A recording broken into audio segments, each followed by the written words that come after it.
Assalamualaikum warahmatullahi wabarakatuh.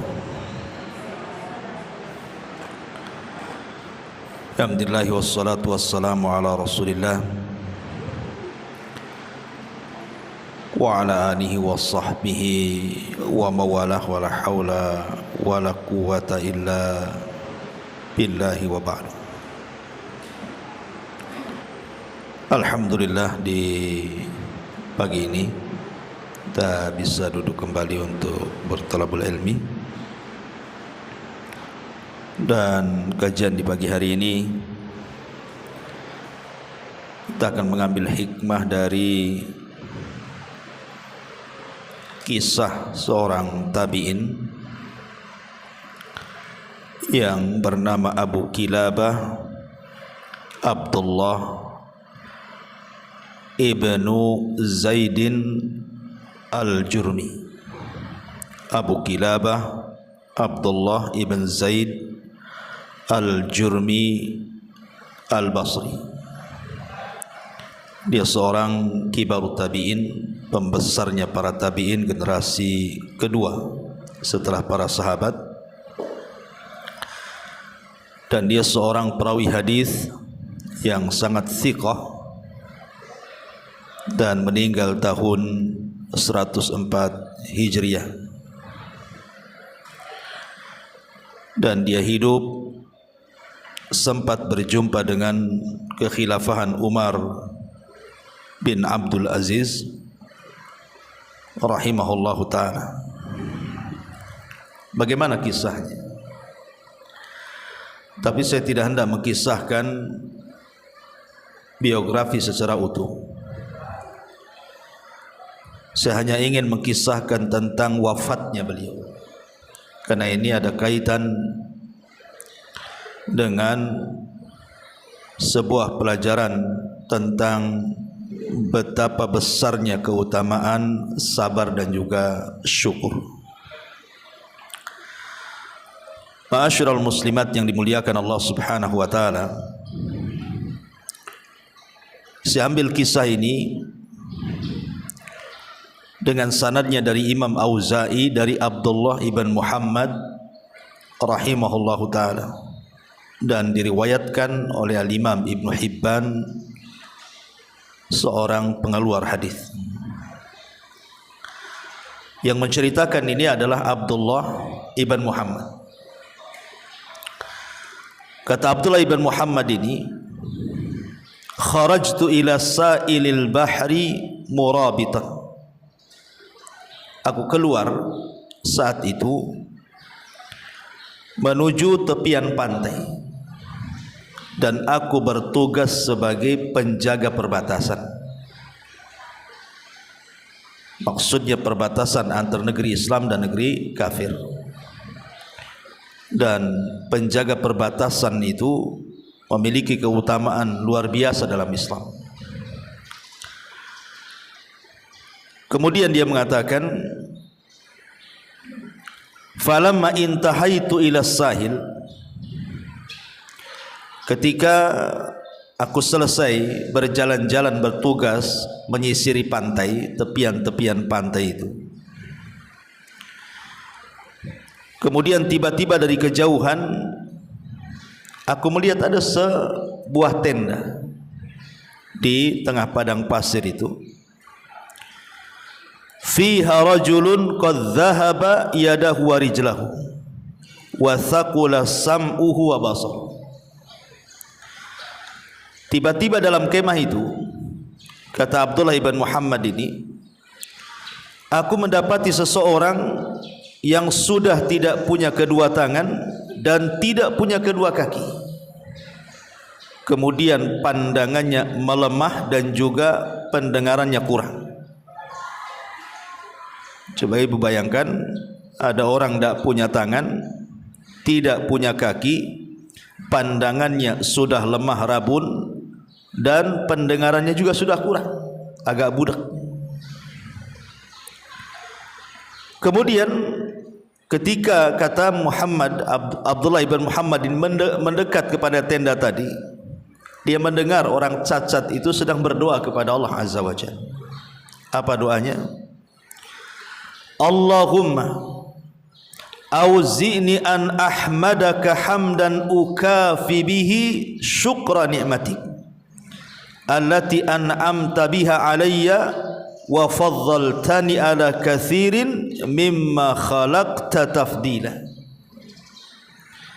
Ya Allah, ajarkan aku bisa memujimu dengan pujian yang indah,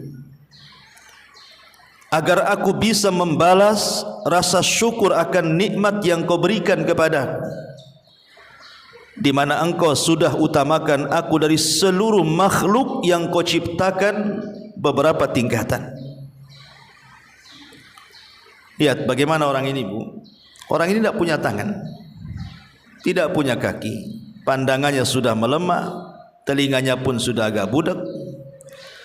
Tapi isi doanya lihat, dia mengatakan, ya Allah auzi'ni, berikan kepadaku, ajarkan kepadaku, an ahmadaka hamdan, agar aku bisa memujimu dengan pujian yang indah. Untuk apa? Ukafi bihi syukra ni'matik, agar dengan pujian-pujian itu aku bisa membalas dan bisa bersyukur akan nikmat yang telah kau anugerahkan kepadaku, karena engkau sudah melebihkan diriku di antara seluruh makhluk yang kau ciptakan beberapa tingkatan.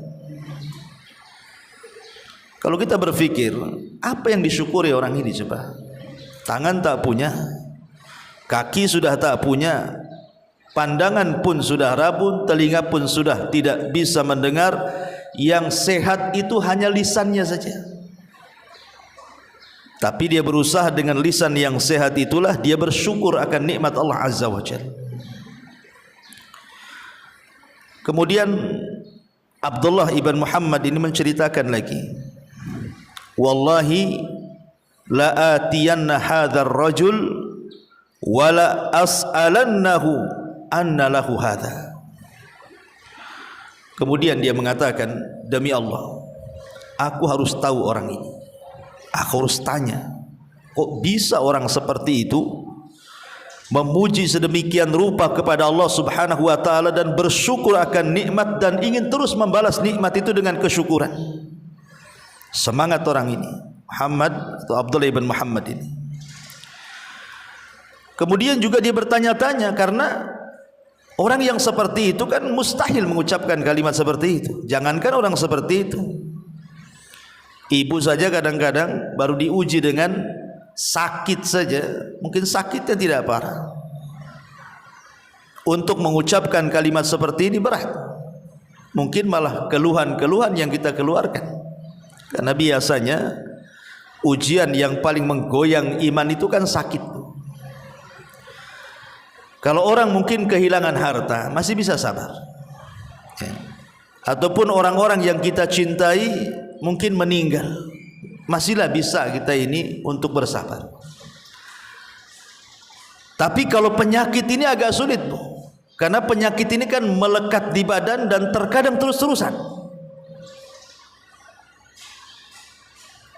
Makanya kita lihat orang-orang yang sakit itu biasanya lebih banyak putus asa dibandingkan dia bersabar, kecuali dia punya iman. Terkadang orang sakit ini sudah tidak berpikir, Bu. Kalau ada orang mengatakan yang penting sehat, mau ke dukun, yang penting sehat, sudah enggak dipikir akidahnya lurus enggak lurus gitu ya. Mau musyrik, mau kafir enggak peduli orang sakit, yang penting sembuh. Itulah orang sakit kayak gitu, Bu. Makanya setan itu lebih dekat kepada orang sakit. Kemudian diciptakannya putus asa orang sakit ini.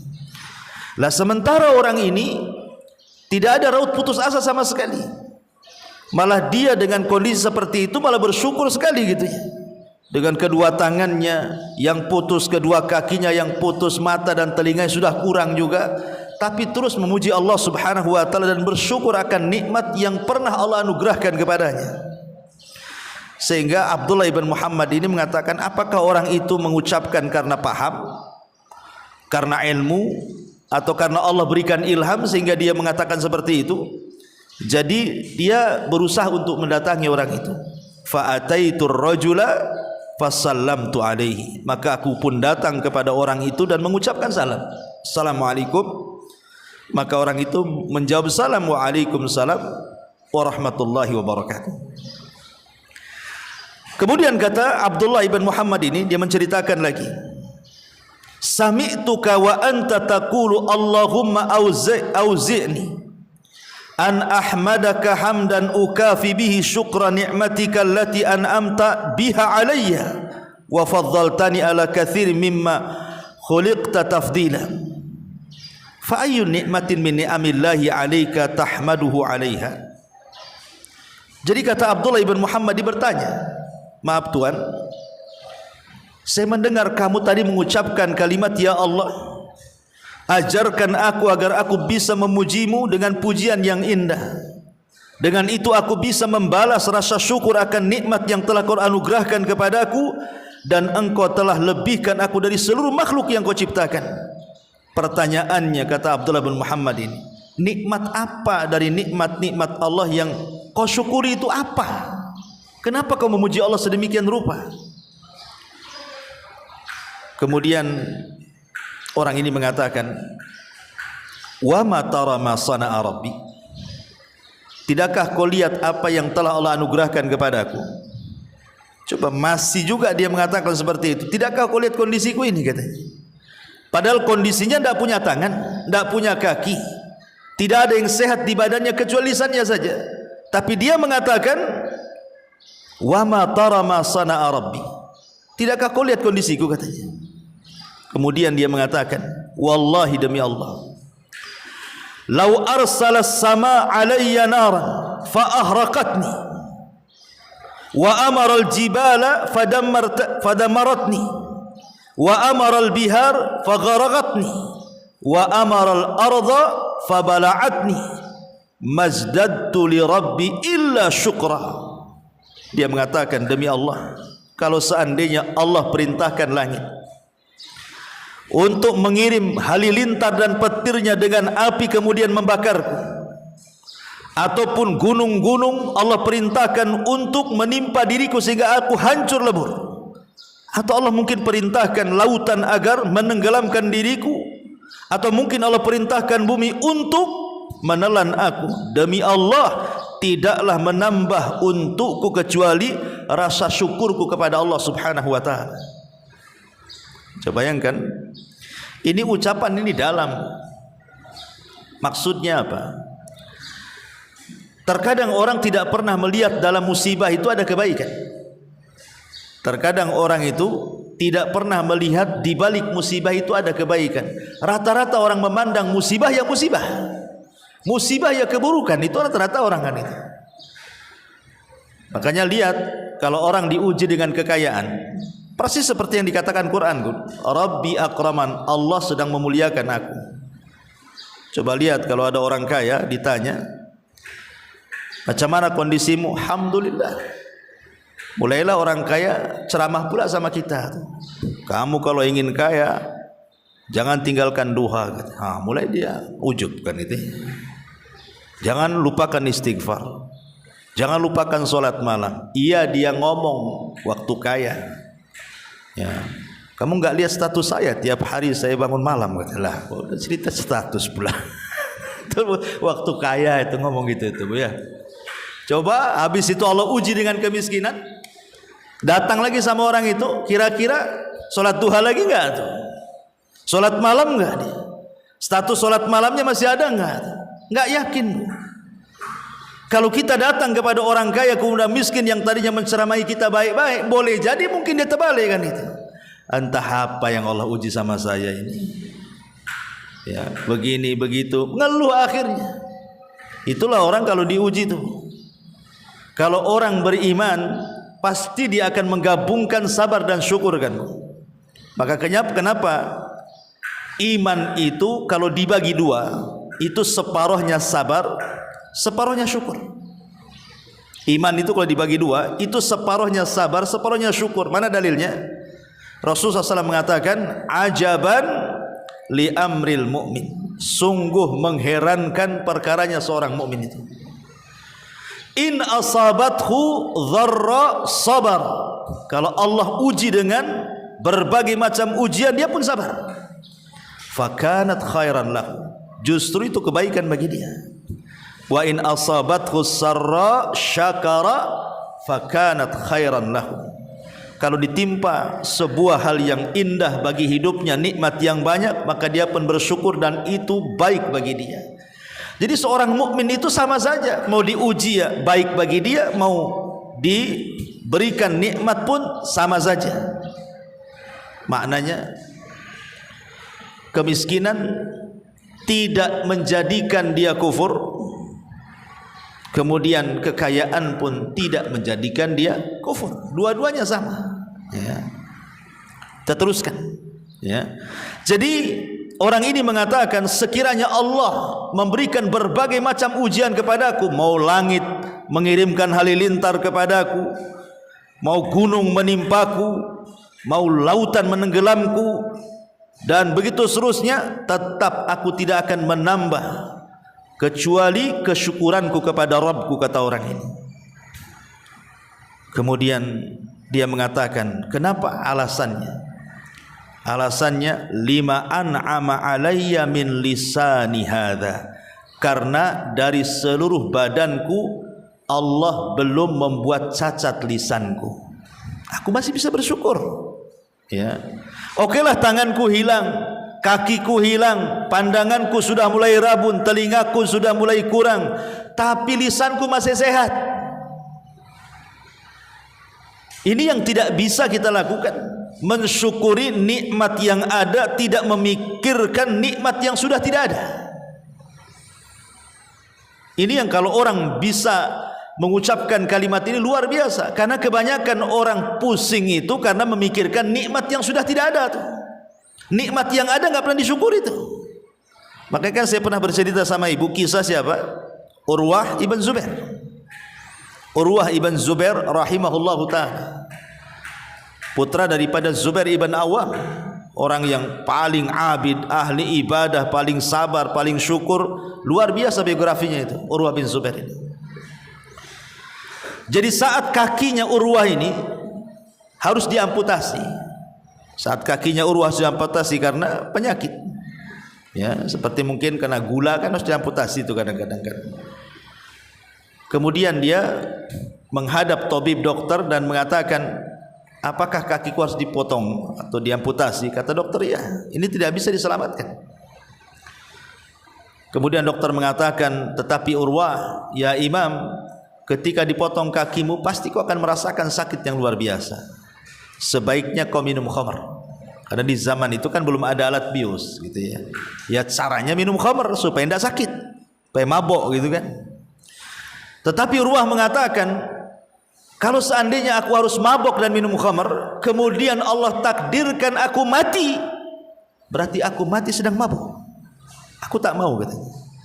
Sebaiknya tunggu aku melaksanakan 2 rakaat solat, waktu solat itulah kau potong, katanya, kakiku.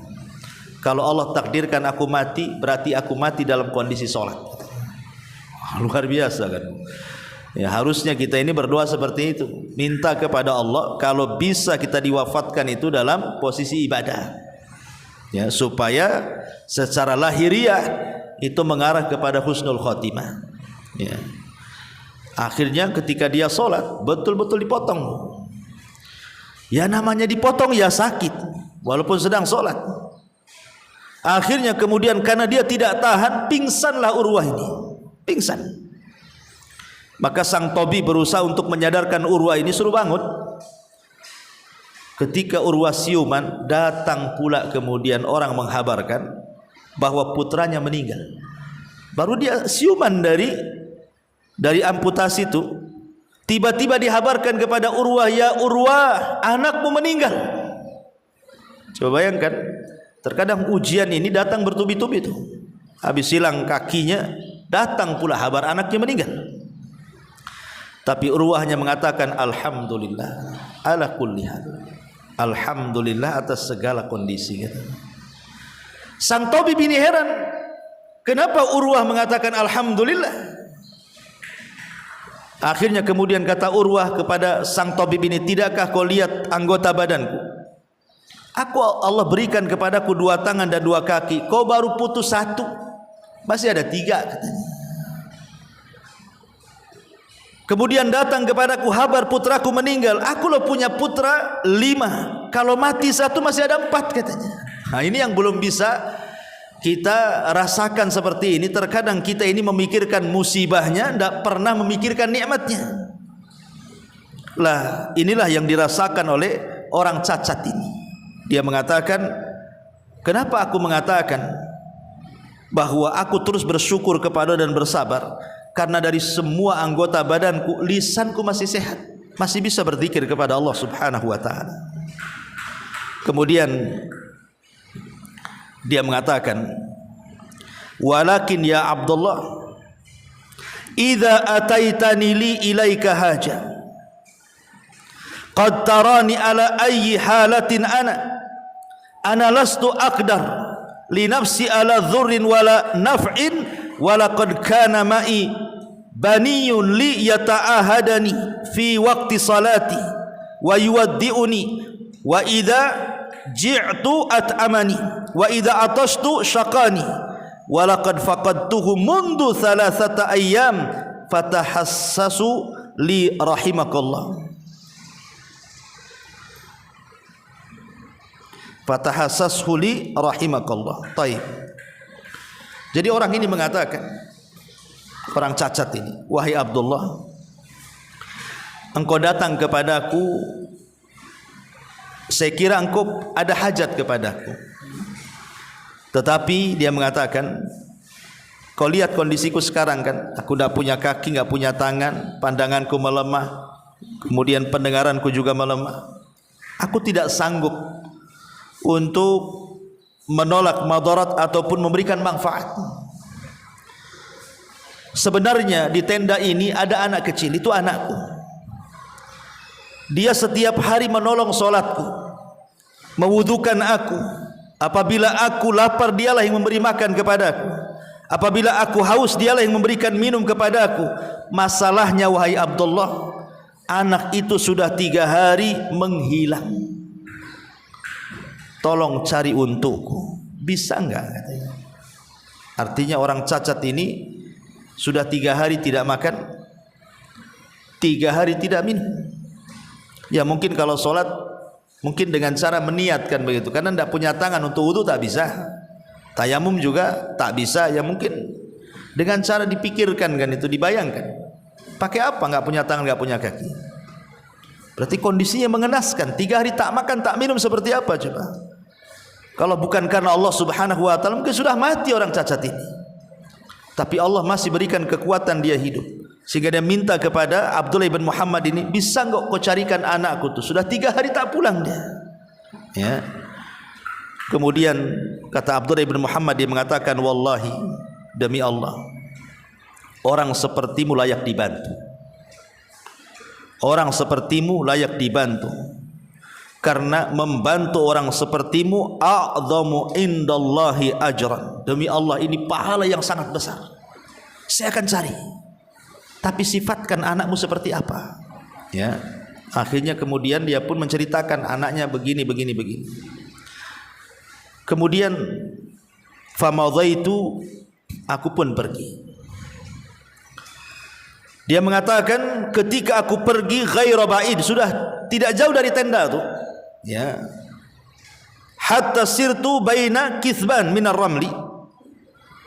Ketika aku sudah tidak jauh dari tenda itu, aku melihat kok ada jasad tergeletak di antara pasir-pasir, padang pasir. Fa idza ana bil ghulam qad iftarasahu sab'un wa akalalah.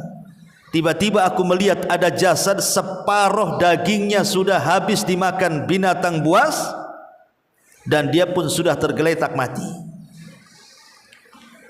Fastarja'tu, aku pun mengatakan, inna lillah wa inna ilaihi raji'un. Inna lillah wa inna ilaihi raji'un. Rupanya anak itu adalah anak daripada orang cacat itu. Berarti orang cacat itu sudah nggak punya apa-apa lagi kan? Anak satu-satunya yang membantu mewudukan, menyolatkan, menyuapkan, memberi minum dan juga memberikan kebutuhan orang tuanya ini rupanya sudah meninggal dunia. Dan mengenaskan meninggalnya karena diterkam serigala, diterkam harimau atau apa binatang buas dan dimakan sebagian dagingnya. Kemudian orang ini Abdullah bin Muhammad mengatakan, aku bingung apa yang harus aku katakan kepada orang cacat itu.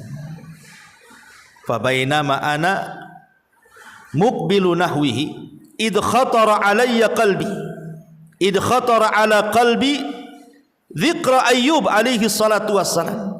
Jadi saat dia kemudian bingung nih mau menceritakan apa ini, teringatlah satu kisah Nabi Ayyub alaihi salatu wassalam.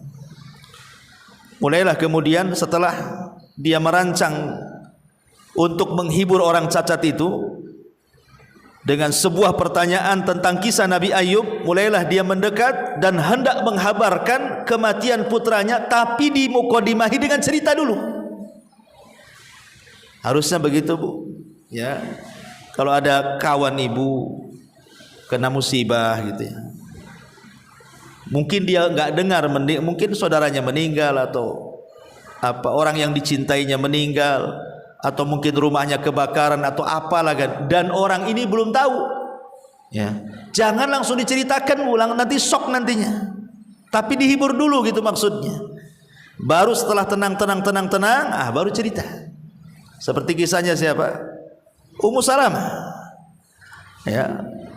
Jadi Ummu Salamah itu kan punya anak kecil, anak daripada Abu Thalha, tapi bukan anaknya dari istri sebelumnya. Abu Thalha itu punya anak namanya Abu Umair. Itu anak yang paling dicintai Abu Thalha. Jadi ketika Abu Thalha keluar dalam sebuah hajat beberapa hari, kan anak itu lagi sakit, kemudian dirawat oleh Ummu Sulaim. Ya. Bukan Ummu Salamah, Ummu Sulaim. Namanya Rumaisah bintu Milhan. Yang Rasul habarkan, aku melihat Rumaisah di sorga. Ummu Sulaim. Ya. Jadi Ummu Sulaim ini merawat anaknya, tapi Allah takdirkan meninggal juga gitu ya. Kemudian dia marah sama keluarganya karena ketika meninggal anak itu, keluarga Abu Thalha banyak menangis. Kata Ummu Sulaim, kalau kalian menangis di rumah ini keluar, jangan ada yang menangis dan jangan ada yang menceritakan kisah kematiannya dengan suamiku kecuali aku, katanya. Jadi ketika Abu Thalha datang, Abu Thalha ya biasa, kayak saya ini seorang bapak punya anak kecil, ya pasti nanya anaknya lah, apalagi habis safar kan gitu ya, apalagi anak itu masih kecil. Tapi Ummu Sulaim ini cerdas, anak itu dimandikan, kemudian didandani, kemudian ditidurkan seolah-olah tidak mati. Ya. Jadi ketika Abu Thalha melihat anaknya sedang tertidur, kata Ummu Sulaim, jangan kau bangunkan, dia sedang tertidur, sebaiknya kau makan dulu. Nah, kebetulan Ummu Sulaim sudah memasakkan masakan kesukaan Abu Thalha. Kemudian malam itu betul-betul Ummu Sulaim berdandan. Ini yang nggak bisa dilakukan ibu-ibu nih. Ya, kadang-kadang kalau ada musibah itu, entah saudaranya meninggal, udah kusut semua, Bu. Padahal ibu masih ada suami itu. Ya, lihat Ummu Sulaim, walaupun ada musibah tetap dia akan dandan untuk suaminya. Ini murung aja, nggak mau dandan seminggu bawa bawang kan itu. Jadi Ummu Sulaim ini tetap dandan melayani suaminya sampai betul-betul kemudian setelah melayani suaminya, suaminya tidur biar istirahat, namanya baru datang kan, hilang capeknya, sudah kenyang perutnya, ya, kemudian sudah syahwatnya terobati, kemudian lelah letihnya sudah hilang karena tidur kan itu. Artinya kan otaknya sudah mulai tenang tuh, karena tiga-tiganya sudah terpenuhi. Baru sepertiga malam akhir bangun, barulah Ummu Sulaim bercerita. Ceritanya pun tidak langsung mengatakan anak mau meninggal, loh, enggak. Dia coba memberikan mukadimah dulu dengan mengatakan, bang, bagaimana kalau tetangga sebelah nitip barang nih, tiba-tiba titipan itu mau diambil lagi, kasih nggak nih, apa ditahan? Kata Abu Thalha, ya dikasih lah, itu kan barang orang, katanya. Oke, sekarang Allah sudah titipkan kepada kita anak. Kalau Allah minta kira-kira kau redho nggak? Ya kan, karena mukadimahnya sudah jauh, mau tidak mau ya sudah kan. sempat mau marah gimana kan itu, kenapa nggak ngasih tahu dari awal kan itu ya. Tapi lihat kebaikannya Ummu Sulaim, redalah Abu Talha. Makanya dia kemudian keesokan harinya membawa jasad putranya kepada Rasulullah dan menceritakan apa yang dilakukan Ummu Sulaim istrinya kepadanya. Apa kata Rasulullah? Semoga Allah memberkahi malam kalian ketika melakukan hubungan. Rupanya kehilangan Abu Umair, lahirlah banyak keturunan dari Ummu Sulaim dan Abu Talha. Ya. Lah ini nih Abdullah ibn Muhammad ini ingin menceritakan kepada siapa? Orang cacat ini dengan mukadimah dulu. Menceritakan tentang kisah Nabi Ayub. Jadi dia mengatakan, ya fulan, ya, bagaimana tentang Nabi Ayub? Anta akram ala Allah am Ayub an-Nabi? Wahai Tuhan, saya mau tanya sama kamu, kalau engkau dibandingkan dengan Nabi Ayub, mana yang lebih mulia? Kamu atau Nabi Ayub? Maka orang cacat ini mengatakan, bal Ayub rahimakallah. Ya tentu Nabi Ayub lah lebih mulia dibandingkan aku. Kok dibandingkan pula dengan seorang Nabi katanya? Nabi Ayub lebih mulia dibandingkan aku katanya. Kemudian kata Abdullah bin Muhammad ini, hal alimta ma sana'a bihi rabbuh. Kamu tahu enggak cerita bagaimana Ayub itu diuji oleh Allah Subhanahu wa taala? Alaysa qad ibtalahu bimalihi wa alihi wa waladi? Bukankah Ayub itu sudah diuji hartanya, keluarganya, anak-anaknya? Maka kata orang cacat itu, bala tentu. Ya. Qultu, kemudian aku katakan, fa kaifa wajadahu? Bagaimana sikap Nabi Ayub setelah diuji oleh Allah? Hartanya dimusnahkan, keluarganya menjauhi dia sampai kerabat-kerabatnya, bahkan Ayub diberikan penyakit sama. Tidak ada yang selamat dari badannya kecuali lisannya saja. Jadi Ayub itu semua isinya borok-borok itu, dari atas kepala sampai kaki, benjol-benjol, isinya nanah dengan darah. Tidak ada satupun anggota badan kecuali ada benjolan, isinya nanah dengan darah, menjijikan dan bau. Yang selamat lisannya saja. Jadi orang ini bertanya, Nabi Ayub loh sudah diuji hartanya, keluarganya menjauh, kemudian anaknya meninggal. Kamu dengar enggak bagaimana sikap Nabi Ayub menghadapi ujian itu? Maka kata orang cacat ini mengatakan, wajadahu sabiran syakiran hamidan. Ya, Nabi Ayub tetap sabar, tetap bersyukur dan tetap memuji Allah Subhanahu wa taala. Kemudian qultu, aku katakan, katamu Abdullah ibn Muhammad ini, lam yarda minhu dzalik hatta awhasha min aqribaihi wa ahibbah. Bahkan lebih daripada itu, engkau tahu ceritanya Ayub kan, bahwa seluruh keluarganya, seluruh kerabat-kerabatnya, seluruh orang-orang yang pernah mencintainya menjauh semuanya. Kemudian orang cacat ini mengatakan, na'am ya. Kemudian kata Abdullah bin Muhammad, fa kaifa wajadahu rabbu? Bagaimana Nabi Ayub menghadapi ujian itu? Maka dia tetap mengatakan, wajadahu sabiran syakiran hamidan. Ayub tetap sabar, tetap bersyukur dan memuji Allah Subhanahu wa taala. Kemudian setelah cerita Nabi Ayub, mungkin orang cacat ini tidak sabar. Kenapa orang ini cerita Nabi Ayub? Ada apa? Ya, mulai merasakan nih, dia kan dari awal suruh nyari putranya. Habis itu datang selang beberapa waktu kemudian bercerita Nabi Ayub. Jadi orang cacat ini bingung, ada apa ini kan? Kenapa di mukadimah seperti itu? Makanya dia mengatakan, ya fulan, tidaklah usah kau ini berpanjang-panjang cerita, ya. Aujiz rahimakallah, singkat saja maksudmu apa? Maksudnya, tidak usah panjang-panjang, singkat maksudmu apa ini dengan cerita Nabi Ayub ini? Qultu lahu, maka kata Abdullah ibn Muhammad ini, innal ghulam alladhi arsaltani fi talabihi wajadtuhu baina kusbanir ramli wa qad iftarasahu sab'un fa akala lahm. Sesungguhnya anak yang kau perintahkan aku mencarinya wahai Tuhan, berada di tumpukan-tumpukan pasir, dan aku sudah mendapati dia meninggal diterkam binatang buas dan dimakan sebagian dagingnya. Fa'adzamallahu lakal ajra wa alhamaka sabra. Semoga Allah besarkan pahala musibahmu dan semoga Allah berikan kesabaran kepadamu. Coba ibu bisa bayangkan musibah orang ini, ya. sudah hidup sendirian di kemah, tidak ada orang lain kecuali dia. Kemudian Allah berikan ujian, tangannya hilang, kakinya pun tak ada, pendengarannya pun kurang, matanya pun sudah rabun, dia pun harus dilayan lagi dengan anaknya. Kalau solat, anaknya yang membantu dia solat, anaknya yang mewudukan. Kalau dia lapar, anak yang beri makan. Kalau dia haus, anak yang berikan minum, dan begitu seterusnya. Tiba-tiba yang selama ini anaknya yang membantu dia meninggal dunia. Ini ujian apa lagi nih? Ya, luar biasa ujiannya. Makanya kemudian Abdullah bin Muhammad berusaha menyabarkan, semoga Allah membesarkan pahalamu dan semoga Allah membesarkan kesabaranmu.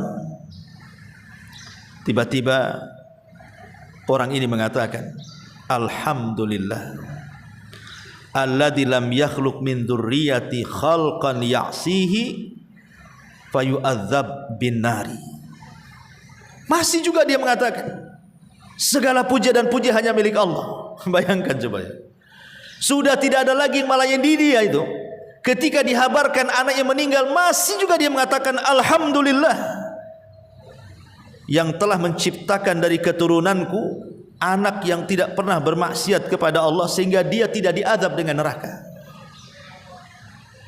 Jadi orang cacat ini, dia mengatakan kepada Abdullah bin Muhammad ini, wahai fulan, saya bersyukur kepada Allah kalau anakku meninggal. Seolah seperti itu.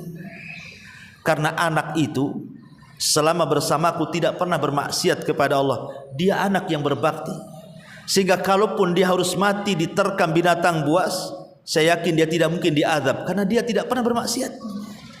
Dia anak soleh satu-satunya yang aku punya, katanya. Lihat bagaimana dia bersyukur. Dan ini juga pelajaran bagi kita kan, ya, bahwa kalau kita punya keturunan, maka jaga keturunan itu. Jangan sampai kemudian anak yang kita banggakan, yang harusnya mendoakan kita setelah kematian, dia pula yang menyeret kita dari api neraka. Dan bersyukurlah kalau Allah Subhanahu wa taala uji kita dengan kematian anak kita yang belum balik. Artinya anak itu belum punya dosa kan, dan kelak akan jadi syafaat bagi orang tuanya. Ma'asyiral muslimat yang dimuliakan Allah Subhanahu wa taala. Kemudian dia pun istarja mengucapkan innalillah wa inna ilaihi rajiun wa sahika sahqatan famata. Kemudian dia tersedak, ya, seraya menghembuskan nyawa terakhirnya, kemudian dia pun meninggal dunia. Kata Abdullah ibn Muhammad, inna lillah wa inna ilaihi rajiun, azumat musibati, sungguh besar musibah ini. Orang seperti dia yang Allah berikan cacat yang luar biasa dari tangan, kaki, pendengaran, penglihatan, dan kehidupannya juga tidak ada apa-apa di tenda itu kecuali dia dan anaknya. Tapi orang ini melihat kesabaran yang luar biasa. Akhirnya kemudian dia mengatakan, demi Allah, apa yang harus aku lakukan dengan jasad orang ini, katanya. Kalau aku seandainya mengurus jasad ini, aku membawanya, aku tidak sanggup membawanya. Kalau aku urus dia fardu kifayah, tidak ada perlengkapan di sini, aku sendirian. Akhirnya dia pun sedih, hanya bisa menutup jasadnya, kemudian menangis di dekat kepalanya. Kata Abdullah bin Muhammad, aku hanya bisa menangis karena tidak bisa ngurus jasadnya, ya. Kemudian tiba-tiba ketika dia sedang menangis, ittahajjama alayya arba'atu rijalin. Tiba-tiba datang 4 orang lewat di situ, ya. Kemudian 4 orang yang lewat di situ mendengar di dalam tenda itu ada orang nangis. Turunlah 4 orang ini, kemudian melihat ke dalam tenda, rupanya kenal kepada orang ini. Kau di sini wahai Abdullah ibn Muhammad, ada apa engkau di sini? Ya. Kemudian Abdullah ibn Muhammad menceritakan dari mulai dia datang ketemu orang ini sampai kemudian disuruh mencari anaknya, sampai kemudian meninggal, diceritakan lengkap. Jadi 4 orang ini heran, ya. Akhirnya kemudian 4 orang ini mengatakan, bisa kau singkap tuh wajahnya orang ini? Orang ini kok hebat sekali. Bagaimana kesabarannya, bagaimana syukurnya. Akhirnya disingkaplah kain yang menutup wajahnya ini. 4-empatnya orang tiba-tiba mengatakan, inna lillah wa inna ilaihi rajiun. Ini kan Abu Kilabah al-Jurmi, Siapa yang tidak kenal Abu Kilabah Al-Jurmi? Seseorang yang sangat mencintai Allah dan Rasulnya, seorang yang sangat ma'ruf ya. Di zaman itu siapa yang tidak kenal Abu Kilabah? Dia ulama besar, karena dia belajar kepada banyak para sahabat. Salah satu riwayat hadis yang dikenal adalah duduk di antara dua sujud. Kalau hadis tentang duduk di antara dua sujud itu salah satu perawinya adalah Abu Kilabah. Mengambil riwayat Abu Kilabah itu, apakah setelah sujud itu duduk di antara dua sujud, sujud istirahat kan? Ya, dalam solat kalau tidak salah kan?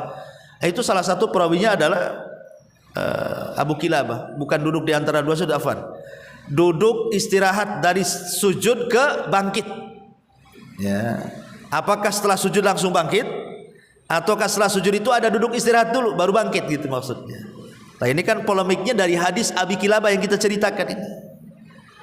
Lah, Abi Kilabah ini bukan orang biasa, Bu. Dia ulama. Bahkan dia pernah diminta untuk menjadi qadhi kerajaan, tapi dia tak mau. Ya, jadi di zaman itu Abu Kilabah diminta untuk menjadi qadhi, mungkin hakim besar di Syam itu, tapi dia lari. Dia sembunyi, ya, tidak mau dia. Kalau seandainya Abu Kilabah ini mau jadi orang besar, orang kaya dia, bagaimana coba kalau dia diangkat menjadi qadhi kerajaan, kan fasilitasnya kan dikasih kan. Rupanya Abu Kilabah ini lari, tidak mau jadi qadhi, malah hidup di padang pasir. Akhirnya Allah berikan takdir seperti itu. Dia memilih lari dari dunia dan mengejar akhirat, tapi Allah uji agama dan dunianya Abu Kilabah ini. Jadi ketika 4 orang ini kan Abu Kilabah ini ya, langsung mereka mencium keningnya, mencium badannya karena cintanya, dan mengatakan ini orang yang paling mencintai Allah dan Rasulnya. Kemudian orang ini memuji, Fulan Abdullah, tahu enggak orang ini? Orang ini adalah orang yang matanya tidak pernah bermaksiat dan badannya selalu sujud kepada Allah Subhanahu wa ta'ala. Akhirnya 4 orang ini kemudian merawat jasadnya Abi Kilabah, memfardu kifayakan, memandikan, mengkafankan, kemudian menguburkan. Setelah selesai penguburannya, kemudian Abdullah ibn Muhammad bercerita, setelah aku meninggalkan tempat itu, aku pun tertidur. Tiba-tiba dalam tidurku, fara'aituhu fima yaran naim fi radati min riyadil jannah. Ketika aku tertidur, aku dimimpikan pula dengan Abu Kilabah ini, orang cacat ini. Aku lihat dia sudah lengkap semua fisiknya, dan dia berada di taman-taman sorga, di taman-taman sorga. Wa alaihi khullatan min khulalil jannah, dan aku lihat dia sedang memakai kain-kain sutra dari sorga. Wa huwa yatlul wahya, sementara dia membacakan ayat salamun alaikum bima sabartum fa ni'ma uqbad dar. Keselamatan bagi kalian atas kesabaran kalian, dan sorga adalah sebaik-baik nikmat bagi orang yang sabar. Fakultu, kemudian aku katakan, kata Abdullah bin Muhammad ini, ya, bukankah engkau adalah orang yang aku mintai bantuan? Ya. Alasta bisahibi, bukankah engkau sahabatku? Qala, kata Abu Kilabah dalam mimpi itu mengatakan, ya, engkau sahabatku. Qultu anna laki hada, kok bisa kamu mendapatkan kenikmatan seperti ini? Ya. Kok bisa? Ini dalam mimpinya nih, masih cerita mimpinya siapa? Abdullah ibn Muhammad.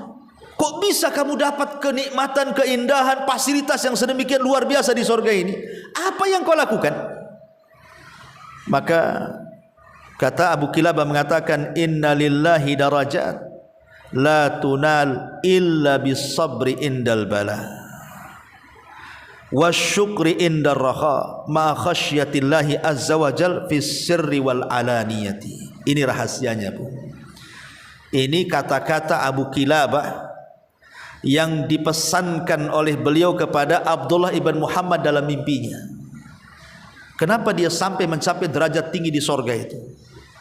Kata dia, sesungguhnya Allah itu memiliki derajat-derajat di sorga, yang derajat-derajat tinggi itu tidak mungkin dicapai kecuali sabar ketika mendapatkan ujian, syukur ketika mendapatkan nikmat, disertakan dengan rasa takut kepada Allah, baik dalam kondisi terang-terangan atau dalam kondisi rahasia. Berarti di sini kuncinya 3: sabar, syukur, takut kepada Allah Azza wa Jalla. Itu nasihatnya. Ya. Ma'asyiral muslimat yang dimuliakan Allah Subhanahu wa taala. Makanya saya perdalam masalah sabar ya. Sabar itu adalah amalan yang paling tinggi dalam Islam. Makanya kenapa Allah Subhanahu wa taala sampai mengatakan innama yuwaffas sabiruna ajrahum bighairi hisab. Sesungguhnya kami lengkapkan pahala orang yang sabar itu tanpa hisab kelak pada hari kiamat. Kenapa satu-satunya ya amalan yang menjadikan manusia dapat pahala tanpa batas ada di sabar. Satu amalan yang berpahala tanpa batas itu cuma sabar. Itu pahalanya tanpa batas.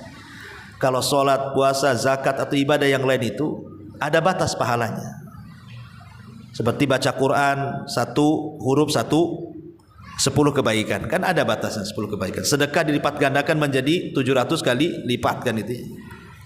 Tapi sabar ini tidak ada batas. Ya. Karena sabar ini masuk pada semua lini kehidupan. Sabar ini masuk pada semua lini kehidupan. Makanya kenapa para ulama itu menggolongkan sabar itu kepada 3 kategori kan.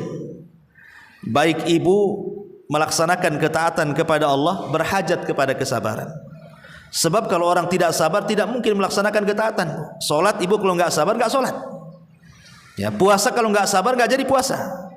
Haji kalau nggak sabar ludes uangnya nggak jadi haji. Ya. Jadi semua ibadah itu berhajat kepada sabar. Sebab kalau tidak sabar nggak jadi ibadahnya. Ya. Kemudian yang kedua, sabar juga mencakup meninggalkan semua kemaksiatan. Ketika ada orang gibah, sabar untuk tidak ikut gibah. Ketika ada orang bermaksiat, sabar untuk tidak maksiat. Ketika ada orang minum khamr, sabar tidak ikut minum khamr. Ketika ada orang berzina, sabar untuk tidak berzina. Ketika ada orang mencaci, sabar untuk tidak ikut-ikut mencaci. Itu kan perlu kesabaran tuh. Sebab terkadang kita ini karena tidak sabar ikut orang. Orang gibah ikut juga nimbrung di situ. Ibu tak sabar, akhirnya ikut juga gibah di situ. Ibu pula provokatornya. Ya. Jadi sabar ini juga mencakup juga menahan syahwat kita supaya jangan terjerumus kepada maksiat. Termasuk juga sabar kepada masalah qada dan qadar itu. Apa yang terjadi dari kehidupan kita ini semuanya harus sabar. Ibu menghadapi badan ibu sendiri harus sabar, menghadapi suami harus sabar, menghadapi anak-anak harus sabar, menghadapi tetangga harus sabar, menghadapi penyakit harus sabar, menghadapi ekonomi harus sabar. Jadi sabar itu masuk ke semua lini, ya. Masuk kemana-mana gitu sabar itu. Makanya kenapa sabar ini luar biasa dalam Al-Quran, sampai-sampai Allah Subhanahu wa ta'ala ketika bicara soal sabar itu menyebutkan 90 kali dalam Quran itu kalimat sabar itu. Saking mulianya sabar, terkadang diiringkan disebut satu nafas dengan perintah solat, dengan kalimat solat. Seperti Allah mengatakan wasta'inu bis sabri was solat. Mintalah pertolongan kepada dengan sabar dan solat. Terkadang diiringkan dengan solat. Dan kita tahu ibadah solat itu ibadah luar biasa. Terkadang Allah Subhanahu wa ta'ala iringkan sabar itu dengan kebersamaan Allah dengan hambanya. Innallaha ma'as sabirin. Allah akan bersama orang-orang yang sabar. Dan kebersamaan Allah dengan orang sabar ini kebersamaan khusus, bukan kebersamaan umum. Ya. Terkadang Allah Subhanahu wa ta'ala iringkan dengan al-falah. Falah itu artinya kesuksesan, keberuntungan. Seperti Allah mengatakan dalam Al-Quran, ya ayyuhalladzina amanu sabiru wasabiru warabitu wattaqullaha la'allakum tuflihun. Wahai orang-orang yang beriman, bersabarlah kamu, kuatkanlah kesabaranmu, dan tetapkanlah bersiagamu, dan bertakwalah kepada Allah agar kamu beruntung. Allah sebut iringkan dengan kalimat falah. Bahkan terkadang Allah juga iringkan dengan syukur. Allah mengatakan inna fi dzalika laayatin likulli sabarin syakur. Ya. Jadi sabar ini luar biasa karena Allah iringkan dengan ibadah-ibadah mulia. Terkadang begini, Bu. Kalau kita tadi telaah ya kisah Abu Kilabah Al-Jurmi Al-Basri At-Tabi ini, dan juga tadi saya selipkan kisah Nabi Ayub. Ya. Maksud saya gini, Bu. Terkadang ada orang sabar karena dia menghadapi penyakit. Dengan kesabaran itulah akhirnya sembuh penyakitnya. Justru dengan sabar itulah menyembuhkan penyakit kan, Bu. Sebab kalau orang tidak sabar, semua obat diminum matilah dia. Ya, karena nggak sabar, kata dokter makan ini 3 kali, dimakannya 7 kali sama dia. Karena nggak sabar. Ya. Atau mungkin karena saking keselnya dokter itu, ibu bolak-balik, sebenarnya sudah nggak ada obat dokter itu. Tapi ibu bolak-balik ke dokter, kesel lah dokter itu.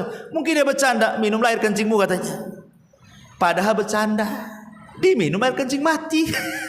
Ini dokternya bercanda karena nggak sabar kan gitu ya. Orang nggak sabar itu cepat mati itu nantinya ya. Sabar, kadang-kadang sabar itu membuahkan hasil.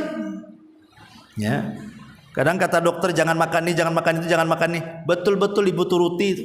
Oh, jangan makan ini, dihindari makan itu. Betul-betul sembuh. Tapi orang yang nggak sabar, semua pantangan main makan saja. Kata dokter jangan dimakan, dimakan. Ini jangan makan ini, kolesterol naik. Ah, nggak apa-apa. Kan itu semua takdir. Kalau Allah berkehendak, jadilah mati dia. Kan itu ya, Bu ya.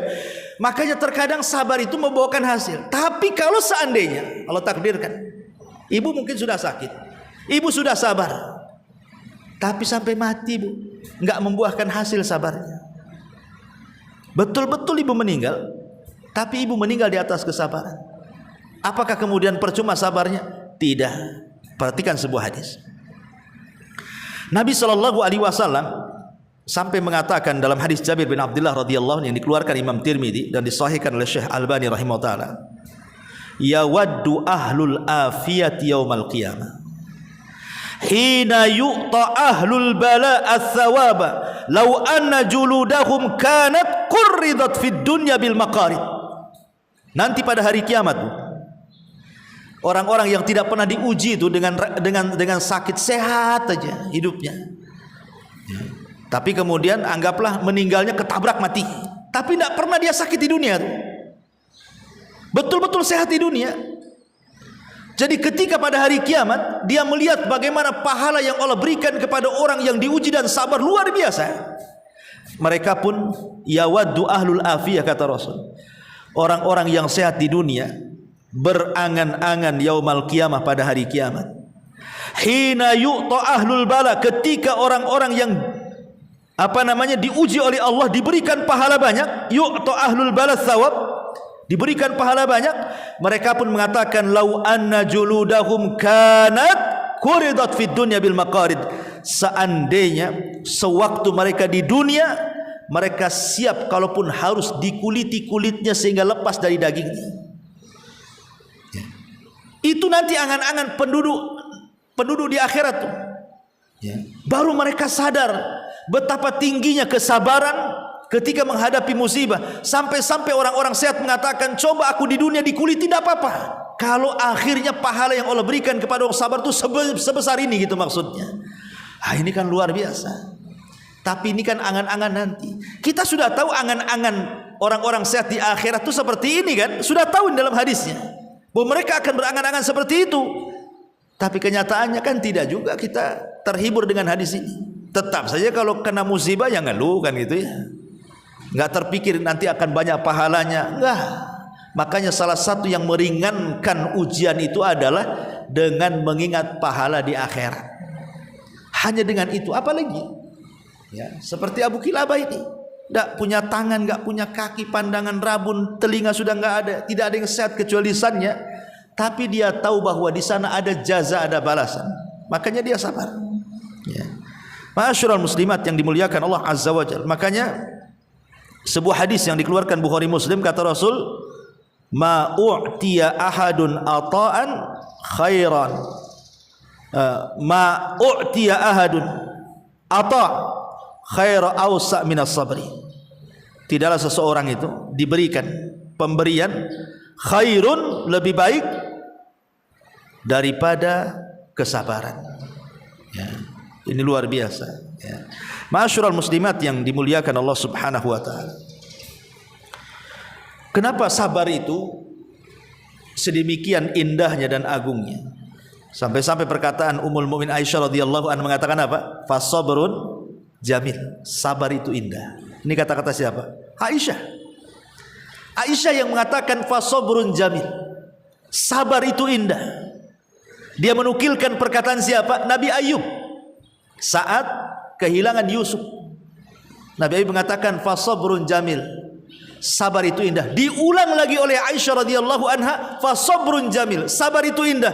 Kenapa Aisyah radhiyallahu anha mengatakan ucapan ini? Karena ketika itu Aisyah sedang diuji. Difitnah oleh orang munafik, dia berzina dengan Safwan ibn Mu'attil, sehingga dibicarakan satu penduduk Madinah. Ada yang terpengaruh dan itu kebanyakan, dan ada yang tidak terpengaruh dan itu sedikit. Sampai Nabi SAW bingung, bagaimana mungkin wanita yang selama ini dicintainya, ya, putri daripada As-Siddiq Abu Bakar Siddiq radhiyallahu anhu, wanita yang sangat cerdas dan mulia, bisa melakukan perzinahan dengan Safwan ibn Mu'attil. Begitu kabarnya. Sampai Rasul terpengaruh loh. Dia nunggu wahyu selama 1 bulan, kok gak datang-datang wahyunya tuh. Apakah Aisyah berzina atau tidak? Sampai akhirnya dia harus menanyakan sendiri langsung kepada Aisyah radhiyallahu anha. Setelah 1 bulan tidak pernah berjumpa. Padahal selama ini dia selalu di samping Aisyah, tapi karena masih menunggu wahyu, disabarinya Rasul tidak menjumpai Aisyah sampai 1 bulan. Coba bayangkan. Dan Aisyah ketika itu kan masih kecil. Artinya masih kecil kan, perasaannya lebih peka dibandingkan orang yang sudah tua, yang sudah banyak musibah teruji dengan dia kan gitu. Aisyah masih kecil, ya. Sehingga ketika itu Rasul langsung bertanya, langsung main tembak saja. Aisyah, kalau kau ingin ngaku, gak apa-apa, ngaku saja, ya. Kemudian bertobat, nanti Allah terima tobatmu. Tapi kalau engkau tidak merasa, maka yakinlah pasti akan datang pembelaan Allah. Pasti akan turun wahyu dari langit, akan membebaskan kamu dari tuduhan itu. Coba Rasul memberikan 2 soalan, ngaku atau tidak. Kalimat ini kan berat bagi Aisyah. Kalau umpamanya suami ibu gitu, nuduh sama ibu kan, itu kan berat pertanyaannya, Bu, karena seolah-olah tidak membela, seolah-olah terpengaruh dengan isu di luar. Sehingga Aisyah radhiyallahu mengatakan kepada ibunya dan juga ayahnya Abu Bakar, tolong jawab ucapan Nabi. Saya tidak bisa jawab ini. Ibu bapaknya tidak bisa jawab, hanya bisa menangis saja Abu Bakar dan ibunya Ummu Rumanto. Akhirnya Aisyah, karena sudah tidak ada pembelaan, Rasul mendesak dengan 2 pertanyaan, ibu bapaknya tidak membela dia dan tidak berikan jawaban. Dari situlah muncul kalimat fasabrun jamil. Rupanya sabar itu indah katanya. Apa yang harus aku lakukan kan itu? Ibu bapakku tidak membelaku, Rasul tetap mendesak dengan 2 pertanyaan. Apa yang bisa aku lakukan? Aisyah mengatakan fasabrun jamil, ambil selimutnya kemudian nangis. Nah, itulah yang dilakukan perempuan, nangis saja, apalagi kan itu ibu ya. Ibu ada masalah nangis kan itu. Artinya di sini, kenapa sabar itu indah dikatakan Aisyah radhiyallahu anha? Karena tidak ada sifat dalam Al-Quran melebihi kemuliaan sabar.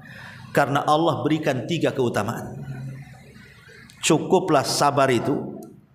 Kenapa begitu indah? Karena Allah subhanahu wa ta'ala berikan 3 keutamaan yang Allah tidak diberikan kepada yang lainnya.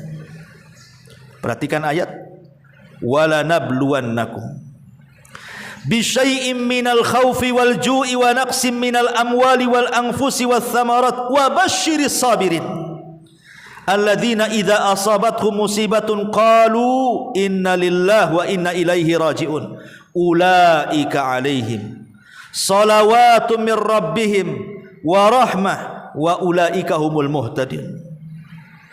Dan kami pasti akan menguji kamu dengan sedikit ketakutan, kelaparan, kekurangan harta, jiwa dan buah-buahan, dan sampaikanlah kabar gembira kepada orang-orang yang sabar. Orang-orang yang apabila ditimpa musibah mereka mengatakan innalillahi wa inna ilaihi rajiun, sesungguhnya kami milik Allah dan akan kembali kepada Allah. Apa kabar gembiranya? Inilah yang kita sedang bicarakan. Ulaika alaihim, mereka itulah akan memperoleh apa? Satu, salawatu mir rabbihim, Allah berikan ampunan akan dosa-dosanya. Yang kedua, warahmah, Allah akan cucurkan rahmatnya kepadanya, kasih sayangnya kepadanya. Wa ulaika humul muhtadun, dan yang ketiga, Allah akan berikan petunjuk kepada mereka. Ampunan, rahmat, petunjuk, ini yang kita hajatkan di dunia. Apalagi tiga-tiganya Allah berikan kepada orang-orang yang sabar, dan Allah tidak berikan kepada yang lainnya. Ya, ma'asyiral muslimat yang dimuliakan Allah Subhanahu wa taala. Dan untuk menutup kajian kita, apa sih buah daripada sabar itu? Pertama, ar-ridha bi qada'illahi wa tuma'ninati wasyu'ur bis sa'adah. Kata ulama yang pertama, buah dari sabar itu orang menjadi redha dengan ketentuan Allah dan juga merasa tenang, dan dia pasti akan senantiasa bahagia. Ibu kalau berjalan dengan takdir, Bu, ibu tidak akan ngeluh. Ya, kalau ibu berjalan dengan takdir, ibu tidak akan ngeluh. Contoh umpamanya diberikan musibah penyakit, ibu mengatakan ini sudah takdir Allah. Sebelum langit dan bumi diciptakan 500 tahun, memang sudah ditulis hari ini, detik ini, jam ini, bulan ini, tahun ini saya harus sakit. Apa yang harus aku lakukan? Kan sudah ditulis di atas. Selesai lah kan gitu. Memang ini sudah ketentuannya, aku harus sakit hari ini. Tapi kalau kita pikir, Bu, dalam setahun lah, pertanyaan saya, ibu lebih banyak menangis atau tertawa? Lebih banyak bahagia atau susah? Lebih banyak makan ataukah lapar? Lebih banyak minum ataukah kehausan? Lebih banyak bercanda ataukah menangis? Kita bisa hitung dalam setahun ini kan. Sebenarnya kebahagiaan yang Allah anugerahkan kepada itu jauh lebih lama dibandingkan keperitan hidup kan. Cuman masalahnya terkadang gara-gara keperitan hidup itu, kebahagiaan yang begitu banyak yang Allah nikmati kepada kita itu, kita lupakan tuh masalahnya. Kalau kita hitung-hitung setahun itu, mungkin lebih banyak senangnya kok kita ini, sedikit sekali mungkin tidak senangnya. Tapi terkadang orang lebih memikirkan yang tidak senang dan melupakan yang senang, itu masalahnya. Nah, kalau kita berjalan dengan takdir kata para ulama, maka ini adalah samaratus sabri, ini buah daripada sabar. Yang kedua, bisabri tatahaqqaq al-izzatu wal karamatu wat ta'idu minallah. Kalau sabar, maka Allah akan berikan izzah, kemuliaan, kemudian juga kekuatan, ya, dari Allah Subhanahu wa taala. Karena Allah mengatakan in tasbiru wa tattaqu la yadurukum kaiduhum syai'a. Jika engkau sabar dan bertakwa, tidak akan memadaratkan tipu daya mereka kepadamu sedikit. Ibu ini kalau digunjing orang, pamannya satu komplek ini membuli ibu lah, memfitnah macam-macam lah. Tapi ibu sabar nggak balas mereka, supaya ibu bisa bedakan antara ibu dengan mereka. Sebab kalau aku balas juga apa yang mereka fitnahkan, lalu apa bedanya aku dengan dia? Sama-sama gila lah. Biar terbedakan mana orang berakal, mana orang gila, sabar, itu maksudnya. Ya kan? Ini ada orang mencaci ibu, ibu caci balik, kan dua-duanya gila, Bu. Ya. Tapi kalau ada orang mencaci, ibu sabar, berarti ibu tidak gila, ibu berakal tuh. Nah, biarlah dia yang gila, selesai. Itu maksudnya. Kan tenang tuh kalau hidup kayak gitu tuh. Supaya terbedakan mana orang waras, mana enggak, mana orang baik, mana orang jahat, kan itu ya. Dengan kesabaran ini terbedakan semuanya nanti. Tapi kalau satunya mencela dibalas mencela, satunya menghina dibalas menghina, ini enggak terbedakan mana yang baik mana yang jahat jadinya. Sama aja kalau begitu. Terkadang orang yang dicela mencela baik lebih mencela daripada orang mencela, itu lebih parah lagi tuh. Ya. Mencela orang itu tidak seberapa ke kita, kita pula mencela banyak sama dia. Kan itu seolah-olah dendam berlipat ganda. Ya. Boleh kita membalas kejahatan itu, tapi dengan kejahatan yang sama. Ya. Kalau saya boleh bahasa kasar umpamanya, orang itu mengatakan anjing kau, maka kalaupun kita harus membalas, kata-katanya dibalikan saja. Kau yang anjing, selesai. Gitu ya. Jangan ditambah, kau babi juga, kan itu. Ini ibu tidak boleh menambah dua kata tuh, kan? Kan dia mengatakan kita cuma satu, balikin lagi yang satu itu, jangan ditambah lagi. Makanya Allah mengatakan fajaza'u sayyi'atin sayyi'atu mithluha, kan itu. Sayyi'atu mithluha. Fajaza'u sayyi'atin sayyi'atu mithluha, kata Allah. Balasan orang yang berbuat buruk itu dengan keburukan yang sama, jangan lebih. Itu kalau kita tidak sabar maksudnya ya. Kalau harus pun menjawab orang itu, maka jawablah dengan yang semisal. Tapi kalau sabar lebih baik, gitu maksudnya. Ini kan kalau harus menjawab, ya. Ini yang kedua. Yang ketiga, kama annahu sababun lil auni wan nusrati wal madadi minallah. Sebagaimana sabar juga sebab pertolongan Allah turun dan bantuan Allah Subhanahu wa taala. Allah mengatakan dalam surah Al-Imran ayat 125, bala in tasbiru wa tattaqu wa ya'tukum min fawrihim hadza yumdidkum rabbukum bi khamsati alafi minal malaikati musawwimin. Ketika bercerita tentang perang Badar, kalau kalian mau sabar, maka Allah akan berikan kekuatan kepada kalian dengan 5.000 malaikat yang akan menolong kalian. Jadi sabar itu akan membuahkan hasil pertolongan dari Allah Subhanahu wa taala. Kemudian juga sabar itu yurisu sahibuhu darajatal imam, akan mewariskan kepada orang yang sabar itu derajat kepemimpinan. Kepemimpinan di sisi Allah Subhanahu wa taala. Wa ja'alna minhum a'immah, dan ada orang-orang dari mereka yang kami jadikan imam-imam, pemimpin-pemimpin, yahduna bi amrina, mereka memberikan petunjuk dengan perintah kami, lamma sabaru, ketika mereka sabar. Kemudian juga itlaqul busyra li ahli sabri, Allah menghabar gembirakan, wabasyiri sabirin, pokoknya berbahagialah dengan berita Allah. Siapapun orang sabar pasti akan dapat berita baik dari Allah Subhanahu wa taala. Dan yang terakhir tentunya adalah wa fawqa kulli hadza an-naimul muqim fi jannatin arduha as-samawati wal ardh. Dan segala apa yang diuraikan para ulama adalah orang yang sabar pasti akan mendapatkan surga yang luasnya selangit dan sebumi, sebagaimana Allah mengatakan jannatu adnin, surga Aden, yadkhulunaha, mereka akan memasukinya, wa man saluha min abaihim wa azwajihim wa dzurriyyatihim, dan dari orang-orang yang baik, baik bapaknya, istrinya atau anaknya, wal malaikatu yadkhuluna alaihi min kulli bab, malaikat akan datang ke semua pintu dan mengatakan salamun alaikum bima sabartum fa ni'ma uqbadar, keselamatan bagi kalian karena kesabaran kalian, dan surga itulah sebaik-baik nikmat bagi orang yang sabar.